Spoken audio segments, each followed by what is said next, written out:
언제였는지 기억은 정확하게 나지는 않는데, 제가 그 제자 훈련을 받는 어떤 친구에게 이런 질문을 한 기억이 납니다. 네가 가장 좋아하는 성경의 인물이 누구니? 라고 물어봤고요. 그 다음에 또 반대로 물어봤어요. 반대라기보다도 조금 이제 그 다른 의미의 질문인데, 그러면 가장 닮고 싶지 않은 인물은 누구니? 라고 물어봤는데 답이 동일했습니다. 닮고 싶은 인물도, 가장 좋아하는 인물도 요셉이었고요, 닮고 싶지는 않는 인물도 요셉이었습니다. 물어봤어요. 너 왜 요셉을 좋아하는데? 요셉의 꿈 때문이래요. 꿈을 꾸고 해석하는 게 너무 멋있어 보였고, 하나님이 그 꿈을 이뤄가는 것이 너무 본받고 싶었대요. 자, 그러면은 왜 굳이 닮고 싶지는 않은데? 라고 했더니 고난 때문이랍니다. 자기의 황금 같은 20대를 감옥에서 보내고 싶지는 않대요. 그래서 닮고 싶지는 않다라고 말을 한 기억이 났습니다. 여러분, 맞는 말이에요. 요셉은 닮고 싶은 롤 모델임과 동시에 닮기에는 약간 부담스러운 고난의 아이콘입니다. 다 아시겠지만 잠깐 어렸을 때 일들을 얘기해 보면요, 어렸을 때 형들에게 왕따를 당합니다. 아버지가 채색 옷을 요셉에게만 입혀요. 요셉은 그것을 당연하게 여기고 형들에게 뻑입니다. 형들이 그런 요셉을 왕따시킵니다. 왕따시키다 못해 죽이려고 마음을 먹어요. 그래서 물 구덩이에 던지는데 마침 그때 물이 말라버렸습니다. 그래서 구덩이에 갇혀 있는데 우리가 죽일 바에는 차라리 은 20을 받고 애굽에 팔아버리자라고 해서 이집트로 팔려갑니다. 그렇게 이집트로 끌려간 요셉은 보디발이라는 사람의 집에 하인이 됩니다. 거기서 소망을 가지고 열심히 일을 해요. 보디발 장군에게 인정을 받습니다. 그래서 가정의 모든 일을 총괄하는 가정의 총무가 됩니다.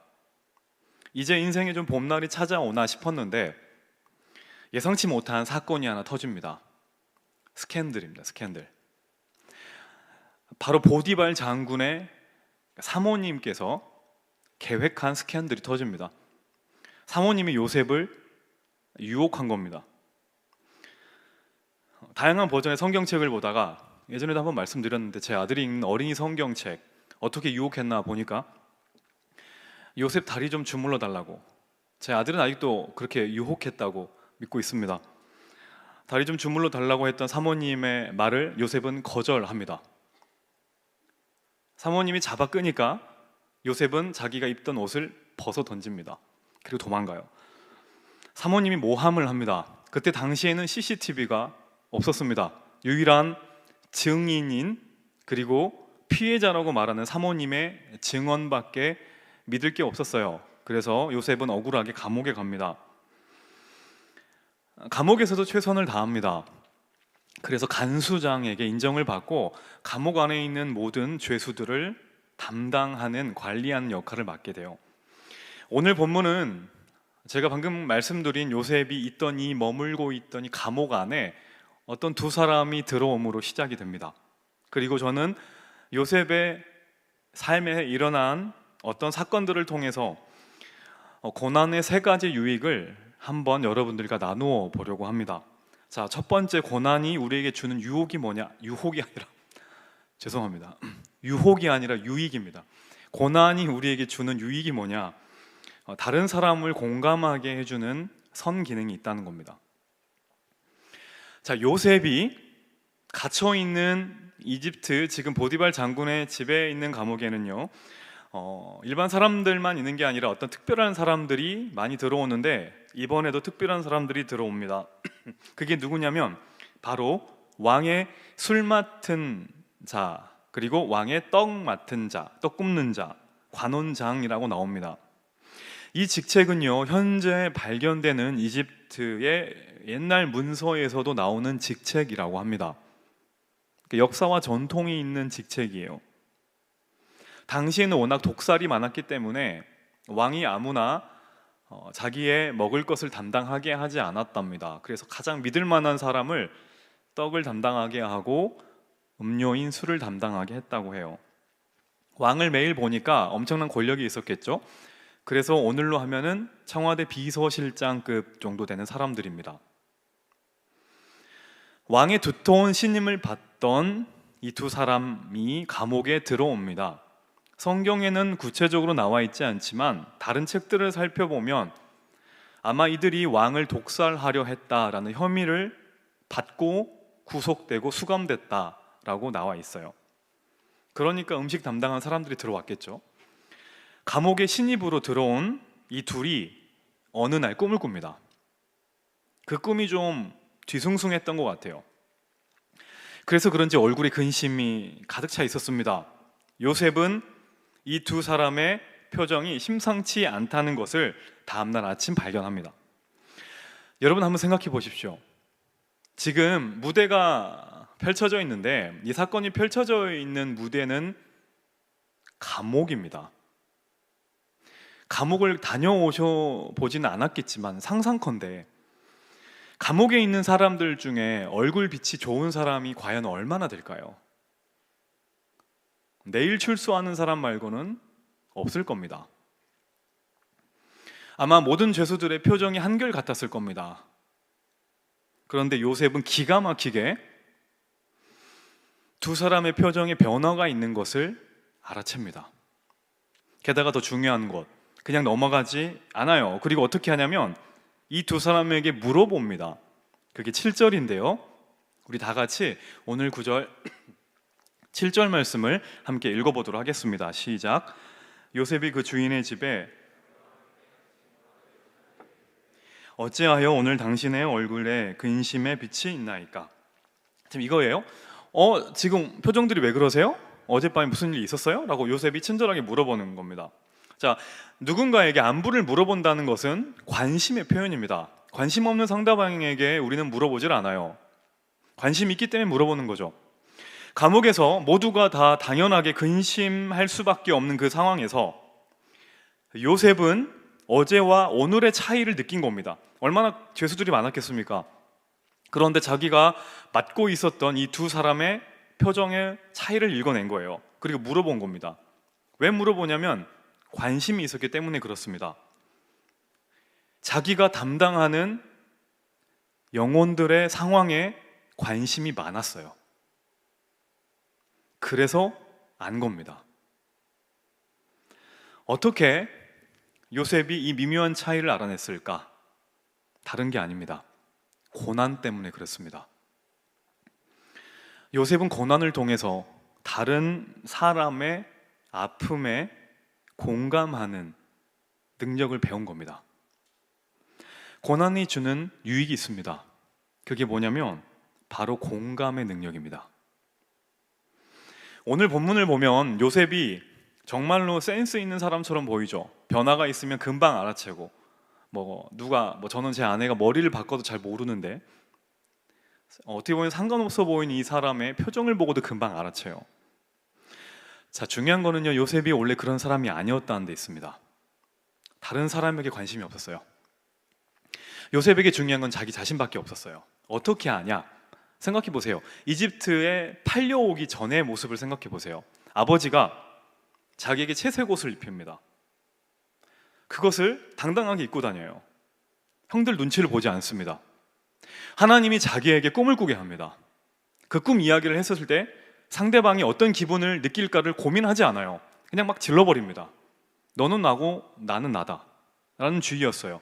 형들이 얼마나 불편하게 생각할까를 고민하지 않는 사람이 바로 요셉이었습니다. 그러니까 형들에게 미움을 받죠. 모두에게. 최소한 한두 명이라도 요셉을 변호했었으면 이런 일들은 벌어지지 않았을 거예요. 그러던 요셉이 구덩이에 갇힙니다. 종으로 팔려가고 감옥에 갇히기까지 합니다. 이 과정에서 무엇이 요셉에게 주어지냐면 다른 사람의 아픔과 다른 사람의 고통을 볼 수 있고 공감할 수 있는 눈이 생기게 된 겁니다. 이게 바로 고난의 유익입니다. 우리도 마찬가지입니다. 우리 삶에 고난이 없으면요, 사람들을 이해하지 못합니다. 인문학 요즘에 유행이죠. 한번 아파보면 사람들을 이해하게 됩니다. 병원에 누워있다 보면 내 몸이 너무 아파서 삶과 죽음이 무엇인지, 그동안에 내가 맺고 있었던 인간관계가 무엇인지를 고민하다 보면 인문학은 어느 정도 깨달을 수 있게 돼요. 고난은 사람을 이해하는 최고의 열쇠입니다. 여러분, 그래서 어떤 웹툰 중에 영화로도 최근에 나왔었는데 타인은 지옥이다 아시죠? 그게 아마 화요일 목요일인가 예전에 고정적으로 나와서 저 꾸준하게 봤었습니다. 봤었고 근데 이제 영화로 나왔죠. 근데 이 타인은 지옥이다라는 말은 이 작가가 맨 처음 쓴 말이 아닙니다. 철학자 사르트르라고 아시나요? 이 사람이 맨 처음 썼던 말입니다. 타인은 지옥이다. 철저한 무신론자이자 실존주의자인 사르트르가 했던 말이에요. 자, 요셉에게도 똑같았습니다. 요셉에게 타인은 지옥이었어요. 자기밖에 몰랐어요. 인간관계를 맺는 게 피곤한 겁니다. 내가 왜 이 사람의 눈치를 봐야 돼? 내가 왜 이 사람을 맞춰줘야 돼? 라고 살았던 사람이에요. 근데 고난을 겪습니다. 고난을 통해서 요셉이 무엇을 배우냐면 타인은 지옥이 아니라 타인은 사랑해야 될 대상이란 것을 배운 겁니다. 관점이 바뀌어요. 함께 살고 있던 형들의 얼굴빛도 모르던 사람이 요셉이었습니다.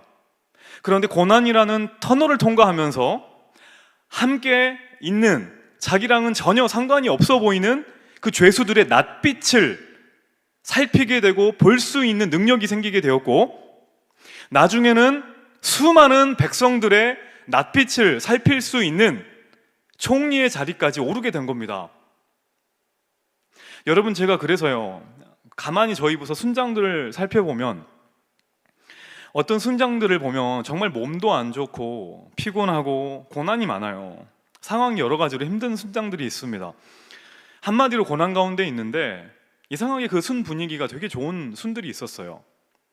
제가 순원들에게 몰래 막 물어봤습니다. 물어보니까 순원들의 말이 이런 겁니다. 우리 순장님은 몸이 안 좋대요.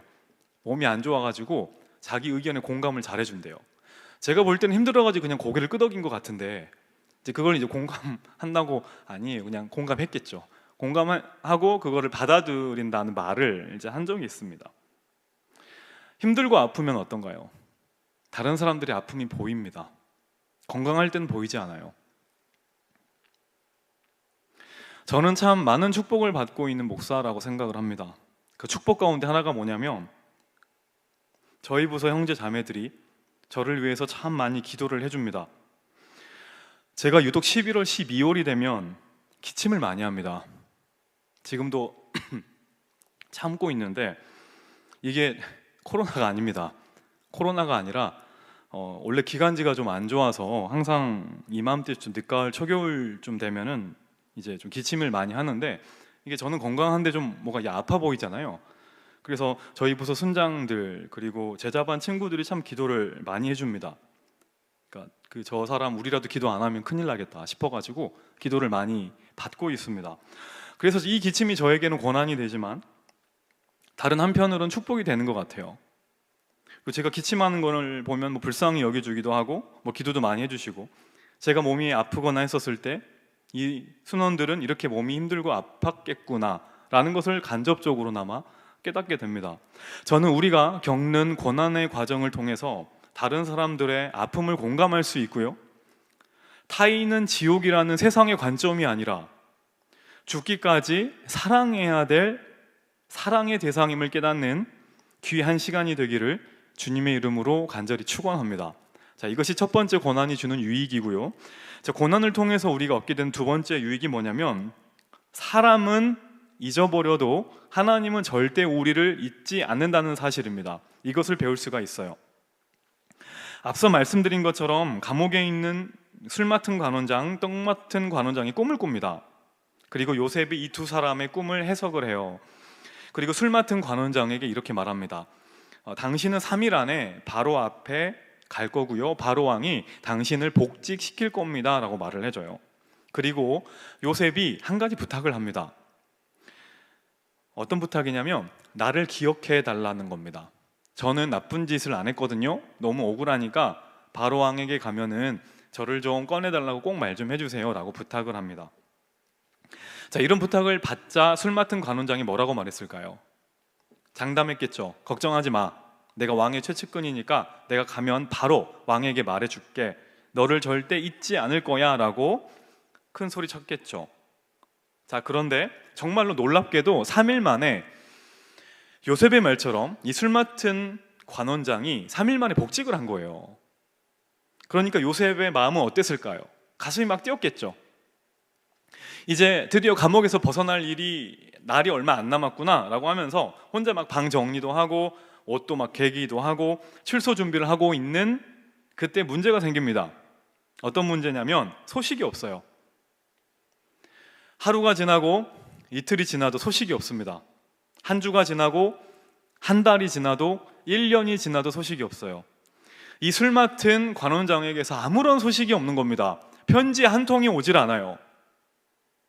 이유가 있죠.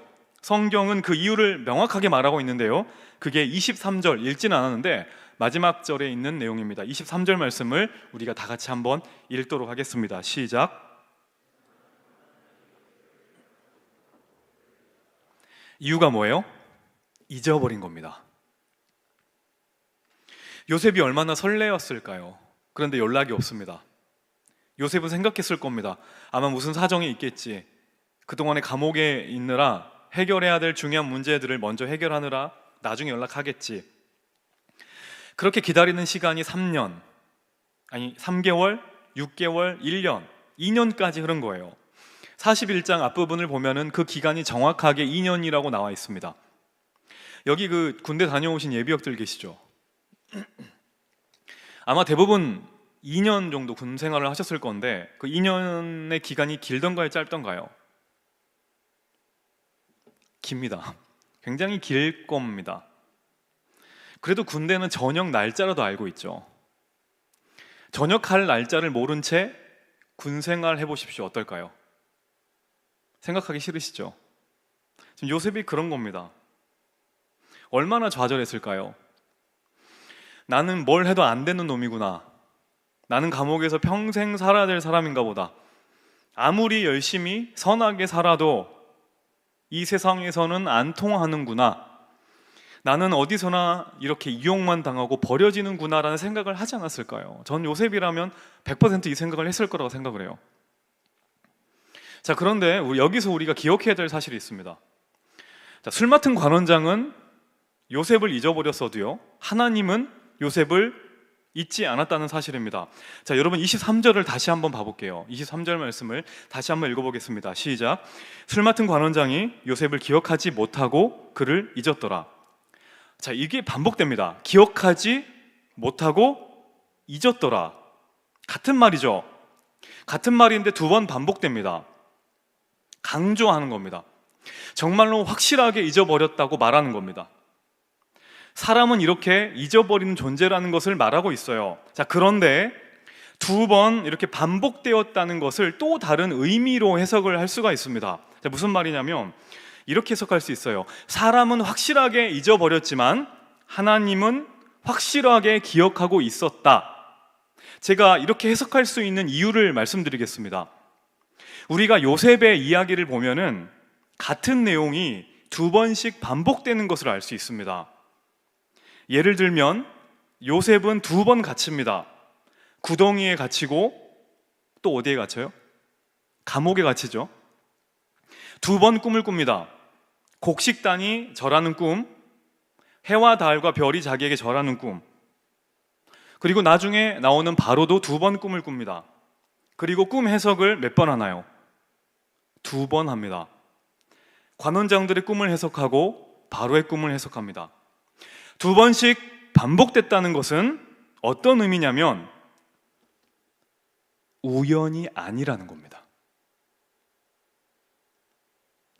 반복은 하나님의 뜻이라는 겁니다. 오늘 본문 상황도 마찬가지입니다. 은혜를 베푼 술 관원은 기억하지 못하고 잊었더라 라고 두 번 반복해서 표현합니다. 이 말은 우연이 아니라는 말입니다.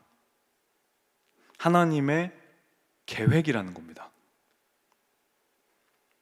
다시 말해서 술 맡은 관원장은 요셉을 잊어버렸지만 사람은 이렇게 잊어버릴 수밖에 없는 존재지만 누구는 기억하고 있다는 얘기예요?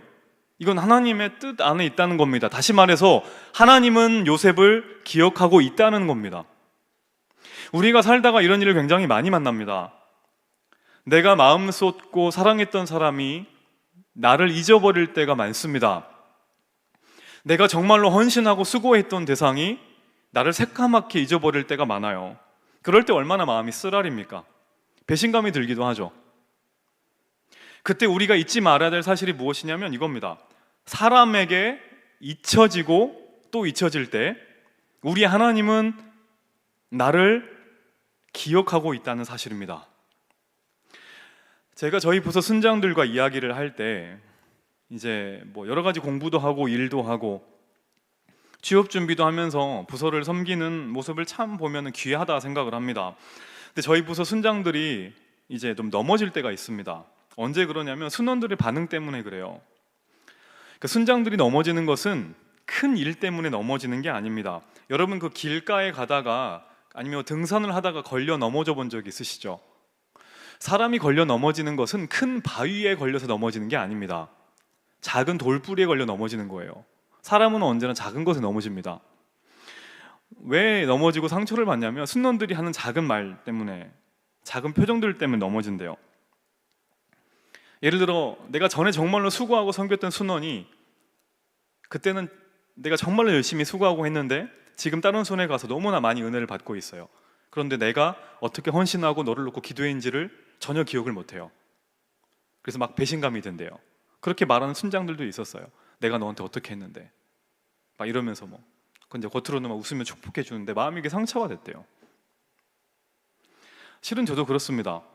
사역을 하다 보면 겉으로 아무렇지 않은 것 같기도 하지만 가끔씩 별뜻 없이 하는 말이나 무반응 이런 것들에 무너질 때가 많이 있어요.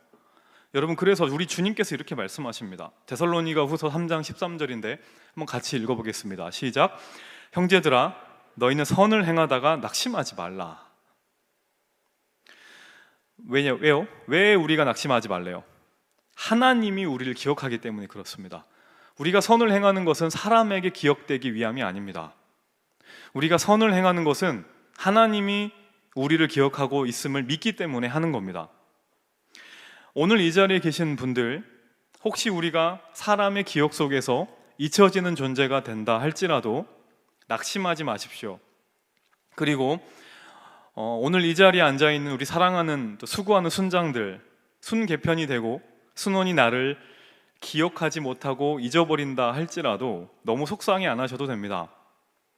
그 순모임 가운데는 순원들만 있던 게 아닙니다. 순모임은 누가 함께하는 자리예요?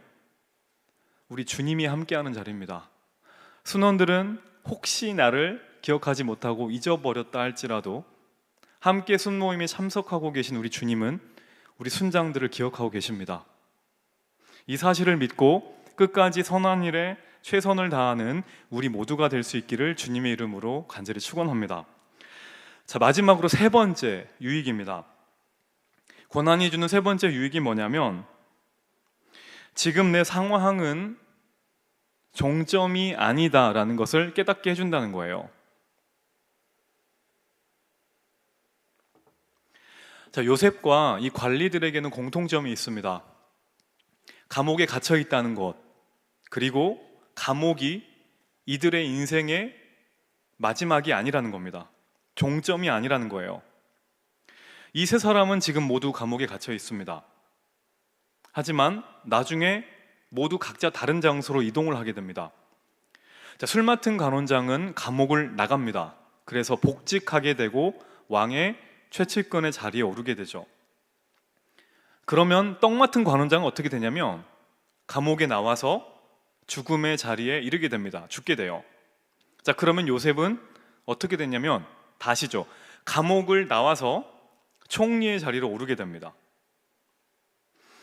여러분, 우리도 마찬가지입니다. 우리는 누구나 감옥과 같은 상황에 빠집니다. 그리고 구덩이에 빠지는 존재들이에요. 그때 꼭 기억해야 될 사실이 있습니다. 그게 뭐냐면 이곳은 종점이 아니라는 겁니다.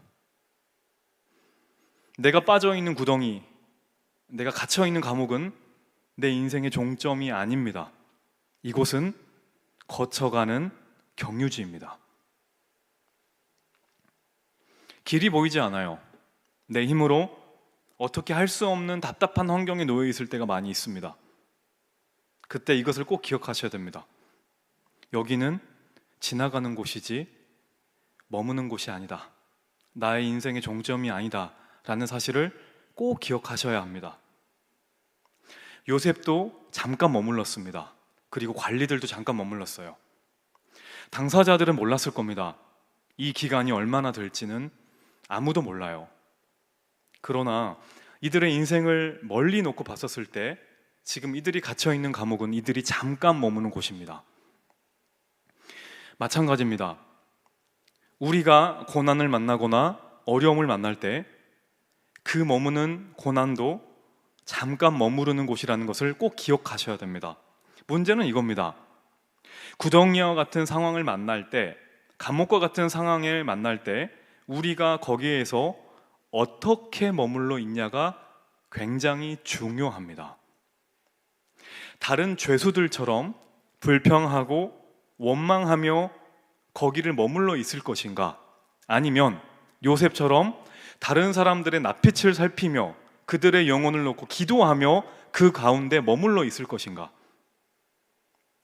여러분, 우리들의 모습은 어떻습니까? 나는 어떠한 모습으로 인생의 감옥에서, 구덩이에서 머무는 사람인가요? 나는 요셉의 모습인가요? 아니면 다른 죄수들의 모습인가요? 사람은 누구나 다 감옥에 갇힙니다. 구덩이에 빠져요. 여기에 빠지지 않는 사람은 없습니다. 따라서 중요한 것은 구덩이에 빠지지 않는 것이 아닙니다. 그런 인생은 존재하지 않아요. 우리는 이미 압니다. 나중에 요셉은 총리가 됩니다. 그런데 요셉이 어떻게 총리가 되냐? 이유는 딱 한 가지입니다. 하나님의 계획 때문입니다. 그리고 하나님의 일하심 때문에 요셉이 총리가 됩니다. 요셉이 계획을 잘 세워서 총리가 된 것이 아닙니다. 요셉이 총리가 될 만한 스펙을 갖추었기 때문에 총리가 된 것도 아닙니다. 구덩이에 빠지지 않고 감옥에 갇히지 않아서 총리가 된 것도 아닙니다. 요셉은 오히려 제대로 구덩이에 빠진 인생이었고 감옥에 갇힌 인생이었습니다. 남들은 겪지 않아도 될 모든 고난을 직접 다 맞으면서 살아왔던 인생이었습니다. 꽃길만 걸은 인생이 아니라 정말로 아예 감옥을 간 인생이었어요. 그런데 하나님께서는 요셉을 총리의 자리로 이끄십니다. 따라서 우리가 중요하게 생각해야 될 게 뭐냐면 바른 방향입니다. 나는 오늘 무엇을 바라보고 있을까? 나의 삶의 목표는 무엇을 향해 있을까를 고민해 봐야지, 왜 나는 이 구덩이에 머물러 있을까? 왜 나는 이 감옥과 같은 상황에 머물러 있을까를 분석할 필요가 없다는 겁니다. 중요한 거는 이유가 아니라 어떻게입니다. why가 아니라 how입니다. 여기서 어떻게 보낼까? 하나님이 잠깐 머물게 하신 이 기간, 이 공간, 이 영역, 이 사람들 가운데서 나는 요셉처럼 그들의 낯빛을 살피며 하나님의 살아계심을 증거하며 살아가는 삶을 살 텐가? 아니면 잠깐 지나가는 이 고난의 여정 가운데 다른 사람들과 똑같이 불평과 불만과 원망을 하며 이 기간을 보낼 것인가? 내가 지나가는 정류장은 나에게 어떤 의미인가? 이겁니다. 방향만 점검하면 됩니다. 왜냐하면 방향만 맞으면 목적지엔 도착하거든요. 우리는 이런 걱정을 합니다. 내 나이가 곧 30인데 뭔가를 이뤄내야 하는데 아직도 난 취업준비생이네, 난 아직도 학생인데, 난 아직도 연애를 못하고 있는데, 이러면서 우리에게 중요한 것은 학생이냐, 취업준비생이냐, 직장인이냐, 이런 게 중요합니다. 우리에게 중요해 보이는 것은 좌표입니다. 다시 말해서 목표입니다. 근데 하나님은 우리들의 좌표가 중요한 게 아닙니다. 우리들의 목표가 중요한 게 아닙니다. 하나님이 중요하게 보시는 것은 우리의 방향입니다. 내가 지금 어디에 서 있느냐가 아니라 누구를 보고 서 있느냐가 중요한 겁니다. 내가 지금 백수의 위치에 있냐, 학생의 위치에 있냐, 직장인의 위치에 있냐, 내가 바라던 회사에 있냐, 바라지는 않았지만 어쩔 수 없이 회사에 갔는데 그 회사에 있냐, 이게 중요한 게 아니라 거기에서 잠깐 지나가는 이 감옥과 같은 환경 가운데서 너는 누구를 바라보고 서 있느냐가 중요하다는 거예요. 왜냐? 저와 여러분들이 서 있는 이곳은 종점이 아니기 때문에 그렇습니다. 종점은 중요해요. 하지만 정거장은 중요한 게 아닙니다. 정거장에 서 있을 때 중요한 것은 방향입니다. 내가 종점을 바라보고 그 정거장에 서 있느냐가 중요한 거예요. 서울에서 부산을 갔는데 대전에서 쉬든 대구에서 쉬든 뭐가 중요하겠습니까? 부산을 바라보고 간다는 게 중요한 거 아니겠습니까? 요셉은 이것을 안 겁니다. 그래서 정류장에 머무는 자기를 바라보지 않고 저 멀리 종점에 서 있는 하나님을 바라본 거예요. 그래서 묵묵하게 그 길을 걸어갈 수 있었던 겁니다. 종점을 바라보며 묵묵하게 하루하루 살아가고 있는 요셉이 감옥에서 깨닫게 된 게 있습니다. 그게 뭐냐면 자신의 은사입니다. 자, 질문 한 가지 드려보겠습니다. 요셉은 언제부터 꿈 해석을 할 수 있었을까요?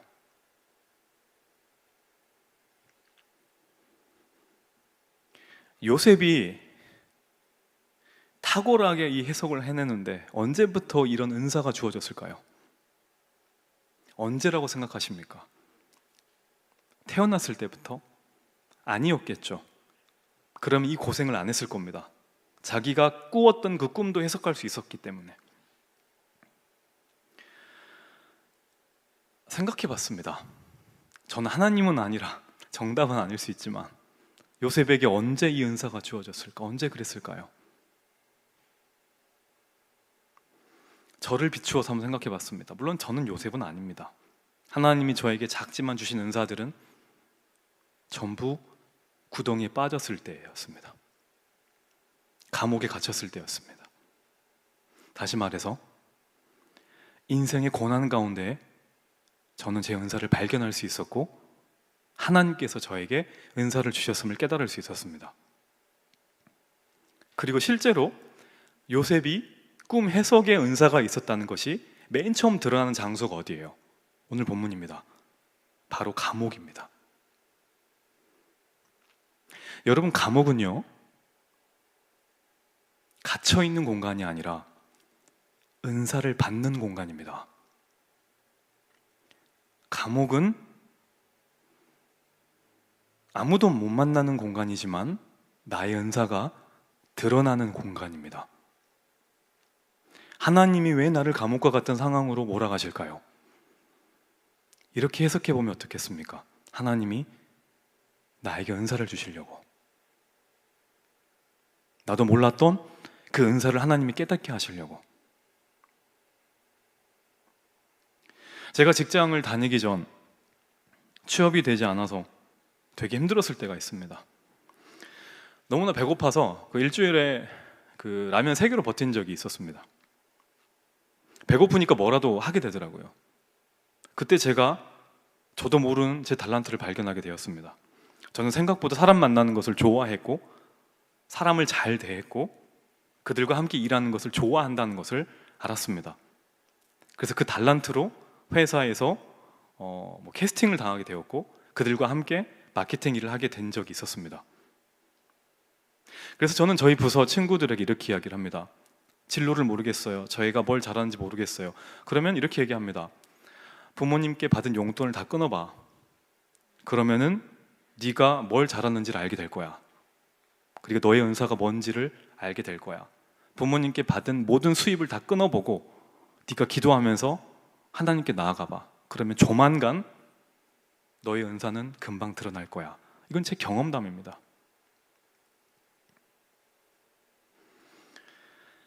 여러분, 지금 인생의 감옥과 같은 너무나 어둡고 캄캄한 환경을 만나시는 분들이 있을 거예요. 제가 신방하다 보면 그런 분들이 참 많습니다. 기억하세요. 지금 여기는 종점이 아닙니다. 여기는 지나가는 곳입니다. 그리고 하나님은 지나가는 이곳, 힘든 이곳을 머무는 우리에게 선물을 주십니다. 마치 휴게소 같은 곳이에요. 먹을 것도 주시고, 힘들까봐 물도 주시고, 여러 가지 친절한 설명도 주십니다. 그것이 은사입니다. 은사는 종점으로 가게 하기 위해서 하나님이 우리에게 주시는 귀한 선물입니다. 이 고난의 과정을 통해 우리가 알지 못했던 은사를 받고 발견하는 귀한 축복이 있기를 주님의 이름으로 간절히 축원합니다. 말씀을 마무리하겠습니다. 오늘 이 자리는 제가 우리 교회에서 담당하는 마지막 설교의 자리입니다. 그리고 제가 앞서 말씀드린 이 세 가지의 내용은 제가 제 모습을 하나씩 곱씹어 보았을 때 하나님께서 알려주었던 사실이었습니다. 저는 이곳에서 공감하는 법을 배웠고요. 사람은 기억을 하지 못해도 하나님은 나를 기억하고 있구나라는 사실을 깨달았고, 내가 중간중간에 만나는 이 어려움이 종점이 아니라 지나가는 과정임을 배울 수 있었습니다. 그리고 이 모든 과정을 지나갈 때마다 하나님은 우리 손에 호두과자를 쥐어주듯이 이 부족한 종에게 하나씩 은사를 허락해 주셨음을 깨달을 수 있었습니다. 처음에 말씀드린 것처럼 요셉은 꿈의 아이콘과 동시에 고난의 아이콘입니다. 꿈과 고난은 같이 갈 수 없는 단어처럼 보입니다. 왜냐하면 우리가 생각할 때 꿈이라는 단어는 나의 행복과 맞닿아 있기 때문에 그렇습니다. 그래서 그것이 이루어지지 않으면 우리는 고난이라고 표현을 하기 때문에 그렇습니다. 저는 저희 교회에 있었던 5년여간의 시간이 꿈과 같이 지나간 것 같습니다. 그리고 정말 감사한 시간들이었습니다. 말씀을 준비하면서 그게 나의 꿈이었는지 하나님의 꿈이었는지를 다시 한번 돌이켜보고 어제 밤늦게까지 말씀을 준비하면서 기도하게 되었습니다. 여러분, 우리는 크리스천입니다. 크리스천은 꿈을 꾸는 사람입니다. 그런데 나의 꿈이 아니라 하나님의 꿈을 꾸는 사람이 크리스천입니다. 하나님의 꿈이 뭘까요? 우리가 예수님을 닮아가는 겁니다. 예수의 길을 걷는 겁니다. 그래서 하나님의 꿈을 꾸는 사람은 필연적으로 고난을 많이 만날 수밖에 없습니다. 우리의 꿈은 고난이 아니지만 하나님의 꿈을 이루어드리기 위해서는 우리 삶에 고난이 많이 찾아올 수밖에 없습니다. 환난은 인내를, 인내는 연단을, 연단은 소망을 이루어가기 때문입니다. 소망이 뭔가요? 꿈입니다. 꿈. 환난은, 즉 고난은 꿈으로 귀결되는 것이 바로 우리 크리스천들입니다. 요셉은 꿈을 꾸고 해석하는 사람이었습니다. 하지만 우리 주님은 꿈을 이루어가는 분이십니다. 세상이 다 가지는 그런 평범한 꿈 말고요, 아무도 꿈꾸지 않는 하나님의 꿈을 꾸고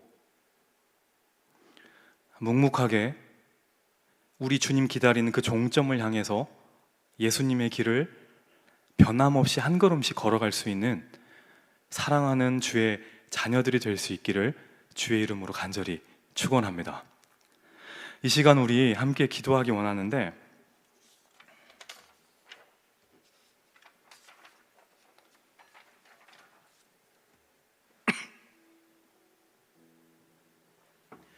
제가 앞이 보이지 않을 때 수백 번 들었던 찬양입니다. 기도원 가서 기도하고 걸으면서 기도할 때 귀에 새겨지도록 들었던 찬양이고, 기도회 때 많이 불렀던 찬양이에요. 예수의 길이라는 찬양입니다. 여러분, 우리가 예수님의 길에 들어서 있으면 내가 머물고 있는 곳에 대한 고민이 없어도 됩니다. 그 길은 주님이 축복하시는 길이고, 주님이 함께 하시는 길이고, 주님이 기다리시는 길이기 때문입니다. 어떠한 경유지를 거쳐 가더라도 고민하지 마시고, 그 길 끝에 예수님이 있다면 담대하게 믿음으로 그 길을 걸어가시면 됩니다. 세상이 원하는 사람은 좁은 길, 험난한 길이지만 그것이 하나님의 꿈임을 믿고 그 꿈을 이루어가는 사람들입니다.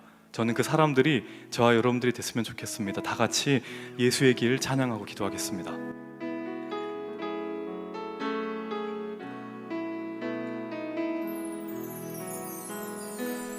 안개 속에서 주님을 보내 아무도 없을 것 같던 그곳에서 손 내미셔서 나를 붙드네 길 잃고 쓰러져 가던 그곳에서 주 말씀하시네 내 손 잡으라고 내가 곧 길이요 진리 생명이니 나 그 길을 보내 주 예비하신 곳 다른 길로 돌아서지 않으리 예수의 길 그 좁은 길 나는 건네 주 손잡고 그 무엇도 두렵지 않네 주님 주신 약속 내게 있으니 세상의 길, 그 험한 길, 세상의 길 그 험한 길 승리 안에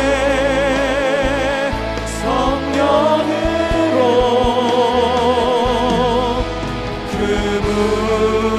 무엇도 바라지 않네 저 하늘에 내 소망 주 말씀하시네 내 손 잡으라고 주 말씀하시네 내 손 잡으라 내가 곧 길이요 진리 생명이니 내가 곧 길이요 진리 생명이니 아멘입니다. 나 그 길을 보내 나 그 길을 보내 주 예비하신 곳 주 예비하신 곳 다른 길로 돌아서지 않으리 다른 길로 돌아서지 않으리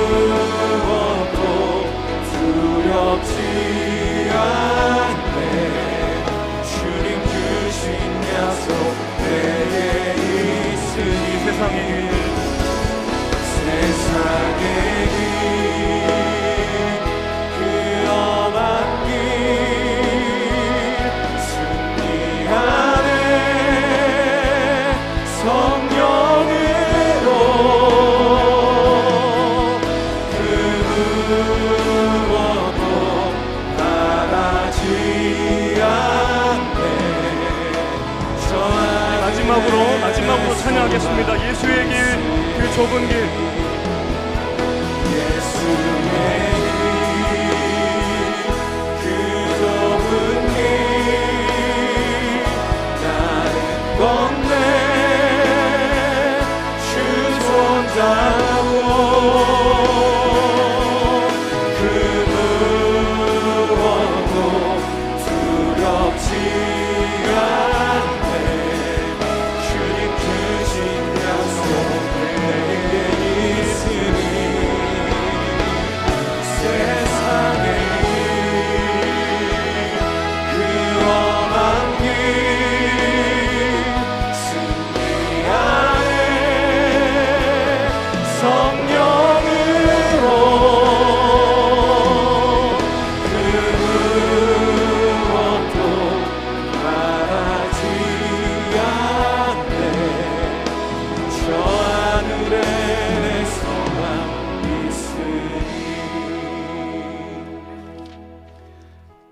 시간에 함께 기도하기 원합니다. 사랑하는 주님, 우리가 요셉과 같이 이해되지 않는 고난을 만날 때가 있습니다. 구덩이에 빠지고 감옥에 갇히고 사람들에게 잊혀질 때가 있습니다. 너무나 외롭고 힘들 때가 있습니다. 세상에 나 혼자밖에 없는 것 같고 내가 기도하는 것이, 예배를 드리는 것이 무슨 소용이 있는지 의심될 때가 있습니다. 그럴 때도 변함없이 선하신 우리 주님은 우리와 함께 하시고 보이지 않는 당신의 계획을 반드시 이루어 가심을 믿게 하여 주시옵소서. 나밖에 모르는 나를 변화시켜 주시고 사람에게 잊혀져도 우리 주님은 반드시 기억하고 계심을 알게 하시고 우리가 겪는 모든 것이 지나가는 과정임을 깨닫게 하여 주셔서 하나님의 사람으로 하나님의 꿈을 꾸고 이 땅을 담대하게 살아가게 해달라고 우리 다 같이 말씀 생각하시면서 한 목소리 기도하도록 하겠습니다. 기도하겠습니다. 하나님 아버지, 우리가 이 땅을 살아갈